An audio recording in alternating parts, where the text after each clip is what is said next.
మీ మోకాల నొప్పులకు ఎటువంటి సర్జరీ లేకుండా ఎపియాన్ పెయిన్ క్లినిక్ అందిస్తున్న అత్యాధునిక చికిత్స.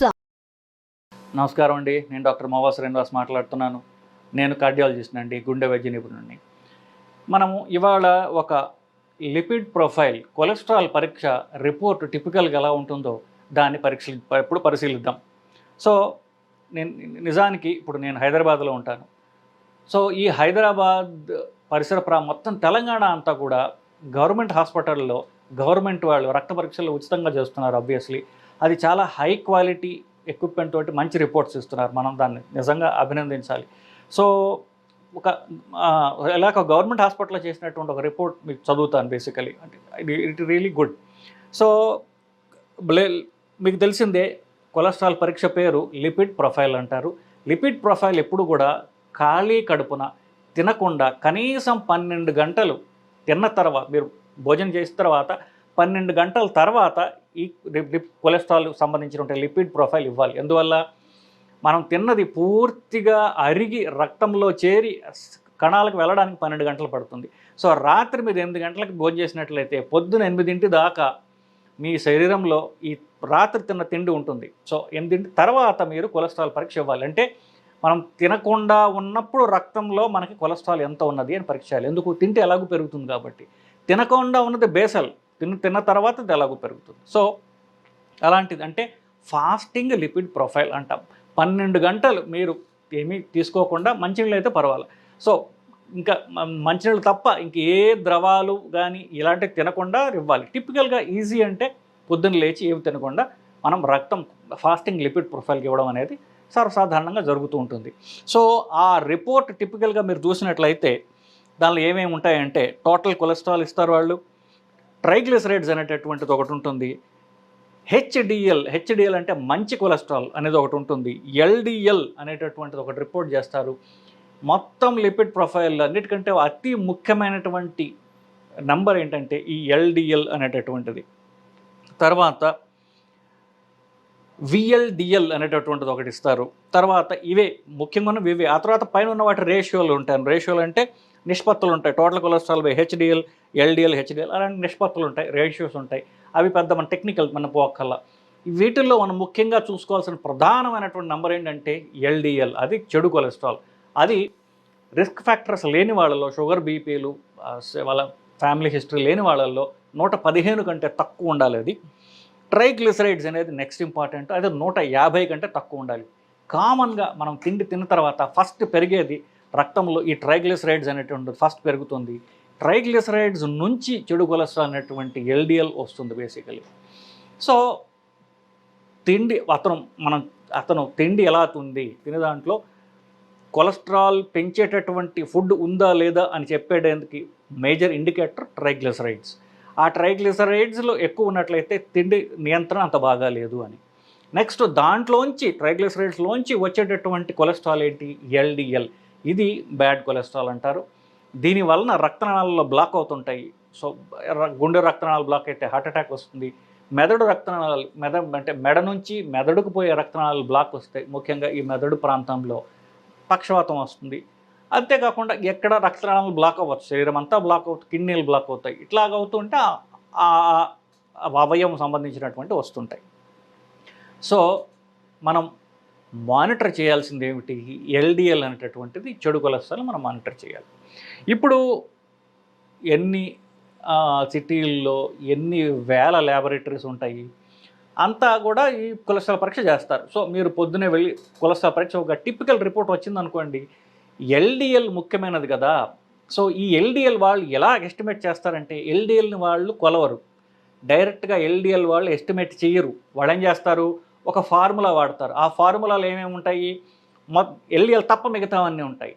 అంటే ఏంటి? ఎల్డిఎల్ డైరెక్ట్గా ఎంత ఉందో వాళ్ళు కొలవకుండా టోటల్ కొలెస్ట్రాల్ మీద, మంచి కొలెస్ట్రాల్ అయిన హెచ్డిఎల్ మీద, ట్రైగ్లిసరైడ్స్ మీద ఒక ఫార్ములా ఉంటుంది. దాన్ని ఫ్రీడ్ వరల్డ్ ఫార్ములా అంటారు. ఆ ఫార్ములా ఏంటో మీకు చెప్పాల్సిన అవసరం లేదు. బట్ జనరల్గా ఏం చెప్తున్నానంటే, ఒక లెక్క వేసి, మిగతా నెంబర్లను చూసిన ఒక లెక్క వేసి మనకి అతి ముఖ్యమైనటువంటి కొలెస్ట్రాల్ని ఎల్డిఎల్ని వాళ్ళు డిరైవ్ చేస్తున్నారు తప్ప ఎల్డిఎల్ని వారు మెజర్ చేయడంలా. ఎందుకు?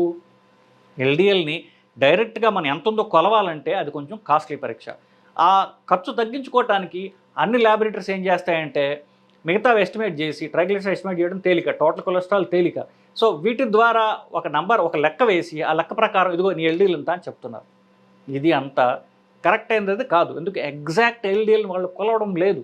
సో కొన్ని ల్యాబొరేటరీస్ ఏం చేస్తాయంటే ఎల్డీఎల్ని డైరెక్ట్గా అవి కొలుస్తాయి, మెజర్ చేస్తాయి. దాన్ని ఏమంటారు, మెజర్డ్ ఎల్డీఎల్ అని ఇస్తారు. సో ఎల్డీఎల్ అనేటట్టు ఒక నెంబర్ పక్కన, ఎల్డీఎల్ పక్కన బ్రాకెట్లో క్యాల్కులేటెడ్ అంటే మీరు చేసుకోకూడదు. ఎందుకు, డైరెక్ట్గా వాళ్ళు కొలవట్ల, మిగతా వాళ్ళ మీద, మిగతా రిపోర్ట్ మీద వాళ్ళు ఒక లెక్క వేసి ఆ లెక్క ప్రకారం ఇస్తున్నారు. మెజర్డ్ అన్నటువంటి ఎల్డిఎల్ బ్రాకెట్లో డైరెక్ట్గా కొలవబడింది, ఇది డిరైవ్డ్ వాల్యూ కాదు అంటారు ఎల్డిఎల్. ఎస్పెషల్లీ ఇప్పుడు నేను ఎందుకు ఈ రిపోర్ట్ ఎందుకంటే గవర్నమెంట్ హాస్పిటల్ ఇచ్చిన దానిలో ఎల్డిఎల్ అంటారు, అంటే స్మాల్ ఎల్డిఎల్. ఎల్డిఎల్లో 2 రకాలు ఉంటాయి, పెద్ద ఎల్డిఎల్, చిన్న ఎల్డిఎల్. పెద్ద ఎల్డిఎల్ రక్తనాళం లోపల దూరదు కదా, రక్తనాళం లోపల కణాల మధ్యన దూరలేదు. ఎల్డిఎల్ ఏమవుతుంది, మెల్లమెల్లమెల్లగా అది సైజ్ చిన్నదైపోయి స్మాల్ ఎల్డిఎల్ అంటారు. స్మాల్ డెన్స్ అంటే పెద్ద రాయి ఉంటుంది, ఇటుక రాయి ఉంటుంది, చిన్న గోలీ ఉంటుంది. సో ఇటుక రాయి పడితే కింద అది విరిగి మొక్కలయ్యి పొడుం కూడా అయిపోతుంది. గోలీ పడింది అనుకోండి, అది విరగదు, బౌన్స్ అవుతుంది, గట్టిగా ఉంటుంది.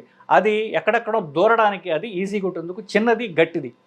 ఈ స్మాల్ డెన్స్ ఎల్డిఎల్ అనేది అలాంటిది, అది చిన్నగా ఉంటుంది, గట్టిగా ఉంటుంది. కాబట్టి రక్తనాళం లోపలి పొర కిందకి దూరి అది మెల్లగా పేరుకొని పోతూ ఉంటుంది.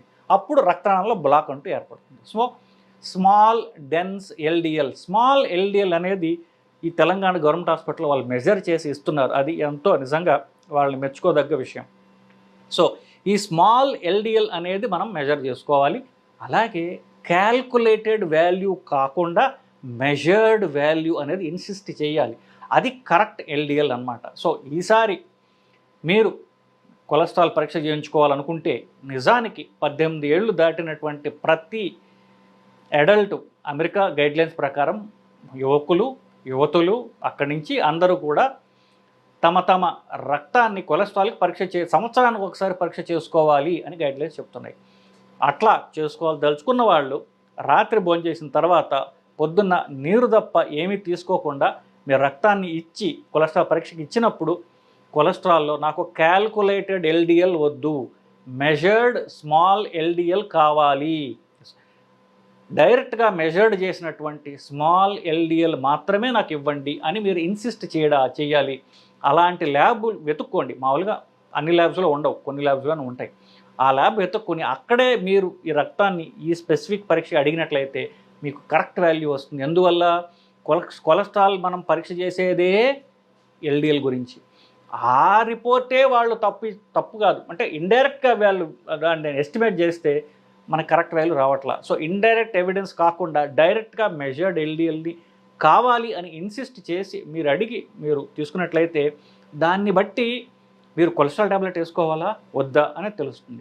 కొలెస్ట్రాల్ ట్యాబ్లెట్ ఎప్పుడు దాకా వేసుకోవాలి, జీవితాంతం వేసుకోవాలి. సో మీరు జీవితాంతం ఒక ట్యాబ్లెట్ వేసుకోవాలి అన్నప్పుడు అది కరెక్ట్గా ఉందా లేదా అని తెలుసుకుని కరెక్ట్ది మాత్రమే చేయించుకోవడం అనేది మన బాధ్యత.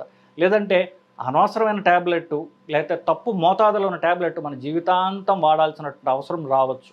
సో ఈ ఇన్ఫర్మేషన్ తెలుసుకొని మీరు కరెక్ట్ టెస్ట్ చేయించుకొని కరెక్ట్ రిజల్ట్ తెచ్చుకొని తద్వారా మన రిస్క్ ఎస్టిమేషన్ చేసుకుని మన ప్రాబ్లం తగ్గుతుంది ఇలా చేసినట్లయితే కనుక. సో ఇది కరెక్ట్ పద్ధతి. మీకు ఏమైనా డౌట్స్ ఉన్నట్లయితే కింద కామెంట్స్ రూపంలో తెలియజేయండి. మనం దాన్ని నేను చదివి మోస్ట్ రిలవెంట్ క్వశ్చన్స్ని ఆన్సర్ ఇచ్చే ప్రయత్నం చేస్తానండి. నమస్కారం.